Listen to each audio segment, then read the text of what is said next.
दोस्तों नमस्कार। दिल्ली का चुनाव का फैसला आ गया है। जिस तरीके से केजरीवाल को झाड़ू बनाकर मोर बना दिया है दिल्ली ने, और 45 से 50 सीटों पर बीजेपी आगे है, और केजरीवाल का झाड़ू ऐसे बिखर गया है कि जैसे झाड़ू के तिनके निकल गए हैं और केजरीवाल की गलियों में दिखाई दे रहे हैं झाड़ू। और झाड़ू को दिल्ली वालों ने मोर बना दिया है। आम आदमी पार्टी नाम की जो फ्रॉड पार्टी दिल्ली में आई थी, उस फ्रॉड पार्टी का ऐसा हाल कर दिया है कि शायद अब केजरीवाल टीवी का स्क्रीन नहीं देख रहा है, फोन ऑफ करके देख लिया है। और जो बोल रहे थे 15-15 करोड़ देर मांग रहे हैं, उनका भी वो बोल रहे भाई मुझे 5 रुपए में खरीद लो बीजेपी वालों। संजय सिंह भी बोल रहे हैं कि मुझे 10 रुपए में ले लो। संजय सिंह, अब आपका काम टिकट बेचने का काम नहीं, टिकट ब्लैक करेंगे। जिस तरीके से दिल्ली की जनता, हमने पिछले 8-10 सालों से हमारे 3 चैनलों ने जिस तरीके से केजरीवाल के भ्रष्टाचारी शासन को सरेआम खुलासा किया था, उसकी पोल खोली थी, आज उसका परिणाम है कि दिल्ली की जनता ने उस पर मोहर लगा दी है। दिल्ली की जनता ने इस फर्जी शासन को हटा दिया है। और जो अन्ना हजारे के साथ, जो अन्ना हजारे के मूवमेंट में जनता को धोखा दिया, भ्रष्टाचार के खिलाफ अन्ना को भी धोखा दिया, जनता को धोखा दिया, आज देख रहे हैं सारे अरविंद केजरीवाल पीछे चल रहे हैं और परवेश वर्मा आगे चल रहे हैं हजारों वोट से। अब 60,000 वोट है और अभी से हजारों वोट से पीछे चल रहे हैं। और सिसोदिया पीछे चल रहे हैं। आतिशी मार लेना, जिन पर आरोप लगाया था विधूड़ी ने कि बाप बदल दिया है, अब इन्होंने तो वोटर भी बदल दिए, वोटर भी चले गए हैं। जिस तरीके से मामला बहुत खतरनाक हो गया, 50 पार हो रही है बीजेपी।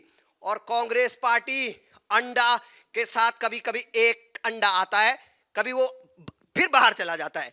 जिस तरीके से दिल्ली की जनता ने 10-12 साल में इतने घोषणाएं सुनी है, अब केजरीवाल के बहाने नहीं, अब बदलाव हो गया है। दिल्ली की जनता ने बीजेपी के वो दिया था, स्लोगन दिया था, उस पर मोहर लगा दी। बदलाव, बहाना नहीं, बदलाव चाहिए। और दिल्ली की जनता ने मोदी के जो गारंटी है उस पर भरोसा किया। जिस तरीके से केजरीवाल ने झूठ फरेब करके गारंटी कार्ड बैठा था, लेकिन हमारे चैनल ने उस गारंटी को भी फ्लॉप किया। हमारे चैनल में आपको देखा होगा कि उस गारंटी की पोल सरेआम खोली गई। तो किस तरीके से सरेआम अरविंद केजरीवाल का झूठ बेनकाब हो गया है। और मनीष सिसोदिया पीछे है। हमारे साथ शिप्रा जी हैं। शिप्रा जी बताइए, क्या क्या देख रहे हैं आप दिल्ली में? आप तो जो है रुझान बता रहे हैं, लेकिन यहाँ पर इलेक्शन कमीशन के जो रिजल्ट है वो भी ये बता रहे हैं कि दिल्ली इस बार जो है वो कहीं ना कहीं भगवा में होने के लिए तैयार है। और हाँ, तो 19 सीटें तो इलेक्शन कमीशन भी जो है बीजेपी के खाते में दिखा रहा है। आप 4 गुना आगे, 4 गुना आगे है। तो आप देख लीजिए कि किस तरीके का ये बदलाव, ये परिवर्तन जिसकी बात लगातार बीजेपी कर रही थी, कहीं ना कहीं जनता ने भी माना कि इस बार देखिए ओखला की सीट भी देखिए, सबसे बड़ा रोचक आंकड़ा। ओखला की सीट पर जो है अमानतुल्लाह पीछे चल रहे हैं। ये आंकड़े निकलकर सामने आ रहे हैं। हालांकि इसमें अभी तक जो है वो अभी जो है काउंटिंग वहां पर चल रही है, डिटेल्स नहीं आई है, लेकिन जो जानकारी मिल रही है कि रिजल्ट ऐसे हैं कि ओखला से अमानतुल्लाह खान भी पीछे चल रहे हैं। तो आप देख सकते हैं कि तमाम हाई प्रोफाइल सीट पर तो जो है आम आदमी पार्टी पीछे है ही। तो जिस तरीके से देख रहे हैं कि दिल्ली में ये हमने वोट किया था और हमने कहा था कि इस वोट से झाड़ू की चोट होगी, और झाड़ू अब यहाँ पर कोई हमारे सामने कोई दिखाई दे रहा है, लेकिन हम उनकी बाइट नहीं लेंगे, हम इनकी बाइट लेंगे। देखिए आप वहां पे वोट कर रहे थे, पिछली बार आपने आम आदमी का झाड़ू सर में नचाया था, इस बार आपको नीचे क्यों फेंक दिया उसको? जो आम आदमी की जो छवि थी एमसीडी इलेक्शन तक काफ़ी क्लियर थी। जहाँ तक एमसीडी इलेक्शन की बात है तो उसको काफ़ी बहुमत मिला था, और वहाँ पर पोलिंग बूथ पर काफ़ी भीड़ थी उस टाइम पर। शर्माओ मत यार, जोर से बोलो। अब जैसे कि जो बात है कि अभी 1 महीने पहले तक भी आपकी काफ़ी लहर थी, लेकिन ये पिछले 20 दिन में जैसे ही मोदी योगी की एंट्री दिल्ली में हुई है और उनकी रैलियाँ, रोड शो और स्पीच वगैरह दी है, इनसे काफ़ी मतलब दिल्ली की जनता का मूड बदल गया है।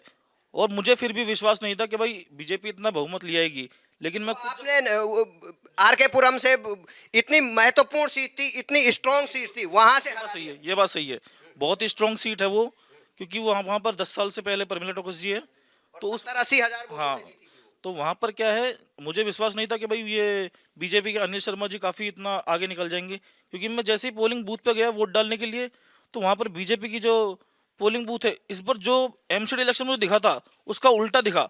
एमसीडी इलेक्शन में पोलिंग बूथ पूरा आप वाले का पूरा भरा हुआ था, आम आदमी पार्टी वाले का, लेकिन इस बार जो भी वहां पर जनता थी वो पूरी सड़क के अभी इस तरफ आ गई है, बीजेपी की तरफ। तो काफी अच्छा वोट। ये अंजलि जी बताएंगे आप किस तरफ है? देखिए किस तरफ की बात तो नहीं, लेकिन जो अभी आंकड़े आ रहे हैं वो बीजेपी की तरफ है। और ये बात तो साफ तौर पर दिख ही रही है कि 27 साल का वनवास खत्म होकर ऐतिहासिक जीत की तरफ जो है बीजेपी बढ़ रही है। और दिल्ली में ये जो आंकड़े होंगे ये सच में चौंकाने वाले होंगे और केजरीवाल को भी बहुत बड़ा झटका लगेगा, क्योंकि केजरीवाल ने जिन बड़े चेहरे पर भरोसा जताया, आतिशी, मनीष सिसोदिया, अमानतुल्ला खान, वो सब अपनी सीट अब हारते जो है दिख रहे हैं। यानी साफ तौर पर इस बार जो लग रहा है, जो आंकड़े हैं, कि दिल्ली जो है वो भगवामय नजर आएगा। आप क्या कहेंगे? हमारे अतुल जी हैं, ये बहुत ज्यादा बोलते हैं, आपने छत्तीसगढ़ के चुनाव में देखा होगा, ये आदिवासियों की बाइट लेते हैं, लेकिन दिल्ली में आप दिल्ली की गलियों में क्यों नहीं छान मारे? और आपने दिल्ली के बारे में कुछ नहीं बताया, क्या कहेंगे? गए थे हम, 1-2 बार तो गए थे, लेकिन आज जिस तरीके से ये आंकड़े दिखाए गली कोई और थी। हाँ, लेकिन गली थी, दिल्ली की थी गलियां, लेकिन आज जिस तरीके से ये आंकड़े दिखाई दे रहे हैं, ये केजरीवाल के मुंह पे एक तमाचा है। ये आंकड़ों के नतीजे जो हैं, नतीजे में जब परिवर्तित होंगे तो ये सीधे उनके गाल पे एक चांटा है। वैसे तो वो चांटे खाते रहते हैं, लेकिन आज आंकड़ों से खा रहे हैं वो चांटे। तो ये चांटे मार दिए, चांटे मार दिए। ये देख, पहली बात तो अनिल शर्मा जी को बहुत बहुत अग्रिम बधाई जीत की, क्योंकि उन्होंने जिस तरीके से इस बार मेहनत का जो करी है, क्योंकि वह बहुत नंबर बढ़ा रहे हो। स्ट्रॉन्ग सीट मानी जाती है, लेकिन इस बार जिस तरीके से अनिल शर्मा जी देख रहे होंगे तो काफी इनसे उन्होंने संपर्क नहीं, लेना। मैंने भी काफी देखा, क्योंकि जहां तक है पिछली बार इतना नहीं था, एमसीडी में भी देखा, इससे पहले चुनाव में भी देखा, लेकिन अनिल शर्मा ने इस बार इतनी मेहनत करी है जिसका ही आज ये फल मिल रहा है। फल मिल रहा है। अरे भाई कहाँ फल मिल रहा है बताओ? आप बड़ी आराम से बताओ, आपने कहाँ वोट किया था? उत्तम नगर में वोट किया था। उत्तम नगर में आ रही है बीजेपी सरकार और अरविंद केजरीवाल जाएगा। चला गया, समझो चला गया। उसने इतना बेड़ा गर्क कर रखा है दिल्ली का, इतना धुआं पोल्यूशन। देखिए मेरा गला खराब है, अब मेरे को लग रहा है बीजेपी आएगी, सब बढ़िया हो जाएगा, पोल्यूशन खत्म, नालियां बनेगी, गटर जो खुले हुए हैं इनके केजरीवाल की पार्टी केजरीवाल गटर किस पे गए तुम? हैं, तुमने सारा गटर खोल रखे हैं उत्तम नगर में, क्या कर रखा है? रोड सारी खराब। अब तुम ठीक है, अब आएगी बीजेपी, देखना सब बढ़िया होगा। उत्तम नगर में गटर वटर सब साफ होएंगे, नालियां बन जाएगी, रोड बन जाएगी, सब हो जाएगा। उत्तम नगर का उद्धार कर दिया बीजेपी ने, बहुत बढ़िया बात। ये देखिए बहुत जबरदस्त है। दिल्ली में हमारे सारे 24 सीटों पर बीजेपी आगे चल रही है। ये जो है इलेक्शन कमीशन के आंकड़े हैं, तो जो रुझान है वो असल आंकड़ों में तब्दील हो रहे हैं और बहुत अच्छे रिजल्ट जो है वो दिल्ली के हैं। एग्जिट पोल के नतीजे जो है हमारे वो सटीक बैठ रहे हैं। देखिए प्रियंका जी भी यहाँ पे, देखिए प्रियंका जी बताइए आपने कहाँ वोट किया था? पहले जब मैंने फर्स्ट टाइम वोट किया, मैंने एमसीडी में केजरीवाल को किया था। हाँ, तभी झाड़ू बहुत रखा था आपने घर में। फिर पूरा पर्सपेक्टिव चेंज हो गया, इस बार मैंने बीजेपी को वोट दिया और मुझे बहुत खुशी है कि मेरा वोट सही जगह पड़ा। बहुत बहुत धन्यवाद। ये देखिए जिस तरीके से हमारे चैनल्स में तमाम दिल्ली के ही निवासी हैं और ये त्रस्त हो गए थे, ये जाम में फंसे रहे थे, इनकी गली नालियां 50 हो गए। देखिए बीजेपी 50 मार चुकी है और हमारे चैनल की भी बड़ी जीत है, क्योंकि हमारा चैनल ही ऐसा था कि जो केजरीवाल के पैसे के आगे नहीं बिका और उन्होंने जनता की आवाज दिखाई और आज हमारी जीत हो गई है, जनता की जीत हो गई है, दिल्ली की जीत हो गई है और देश में ये उन लोगों की जीत हो गई है जो झूठा आंदोलन करके लोगों को गुमराह किए, भ्रष्टाचार विरोधी आंदोलन। लेकिन भ्रष्टाचार किसमें किया? दारू में। लालू से आगे निकल गए, चारा के बाद लालू, और ये निकल गए दारू। दारू घोटाले वालों को जनता ने खदेड़ दिया है। जय हिंद, जय भारत।